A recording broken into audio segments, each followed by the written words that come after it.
पहलगाम हमले के बाद जहां भारत ने पाकिस्तान को उसके घर में घुसकर मुंहतोड़ जवाब दिया था, तो उसके बाद अब भारत ने पाकिस्तान की इंटरनेशनल बेइज्जती करने का, आतंकवाद पर पाकिस्तान को एक्सपोज करने और साथ ही आतंकवाद के खिलाफ भारत की लड़ाई को दुनिया के सामने रखने की ठान ली है।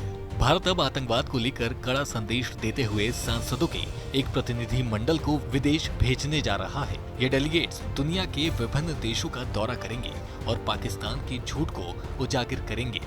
इस प्रतिनिधि मंडल में सत्ता पक्ष के साथ साथ विपक्ष के सांसद भी शामिल हैं। इन प्रतिनिधि मंडल का नेतृत्व जहां सत्तारूढ़ दलों के 4 नेता रविशंकर प्रसाद, संजय कुमार झा, बैजयंत पांडा, एकनाथ शिंदे, तो वहीं 3 की अगुवाई विपक्षी दलों के नेता शशि थरूर, सुप्रिया सुले और कानिमोझी करुणानिधि कर रहे हैं। लेकिन इस बीच एक नाम असद ओवैसी पर सबकी नजरें टिक गई हैं। आइए आपको बताते हैं क्या है पूरा माजरा। दरअसल भारत सरकार ने AIMIM के नेता असद ओवैसी को एक बड़ी जिम्मेदारी सौंपी है। सरकार ने उन्हें उन नेताओं की टीम में शामिल किया है जो भारत की तरफ से अलग अलग देशों के दौरे पर जाएंगे।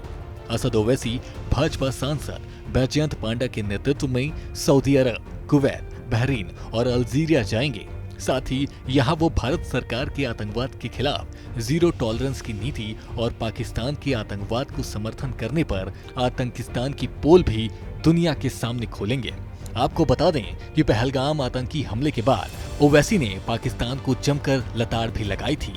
हालांकि सरकार से मिली इस जिम्मेदारी पर ओवैसी ने कहा है कि उन्हें एक महत्वपूर्ण काम सौंपा गया है।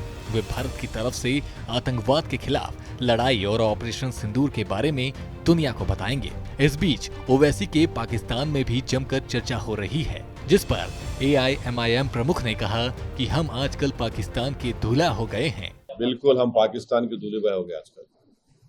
हम ही दूल्हे भाई है पाकिस्तान के, कोई नहीं रहा वहाँ पे, हम ही रह गए। इतना बेबाक, इतना हैंडसम को दिख ही नहीं रहा पाकिस्तान वालों, खाली मैं ही दिख रहा हूँ भारत से। देखते रहो प्यारे मेरे को, सब सुनते रहो, ज्ञान बढ़ेगा। तुम्हारे दिमागों में जो भूसा भरा हुआ है साफ होगा, तुम्हारा इग्नोरेंस खत्म होगा।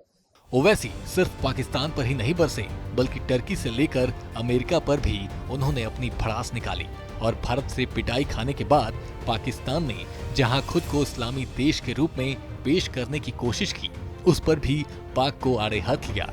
साथ ही टर्की से भी पाकिस्तान को समर्थन करने पर अपनी बात रखी। अमेरिका पर हमला करते हुए ओवैसी ने पूछा कि क्या अमेरिका गारंटी दे सकता है कि पाकिस्तान अब हम पर आतंकी हमले नहीं करेगा। उन्होंने आगे कहा कि पाकिस्तान की सेना हमेशा भारत के साथ गड़बड़ करेगी, हम इसे कब तक बर्दाश्त करेंगे। आप पाकिस्तान के साथ व्यापार कैसे कर सकते हैं, वे भिखारी हैं। हम अमेरिका से केवल इतना ही उम्मीद कर रहे हैं कि वे TRF द रेजिस्टेंट फ्रंट को एक आतंकवादी संगठन घोषित करे। TRF और लश्कर-ए-तैयबा द्वारा प्रायोजित एक समूह है। फिलहाल आपका इस पूरी खबर पर क्या कुछ कहना है, हमें कमेंट करके जरूर बताएं और देखते रहें सूर्या समाचार।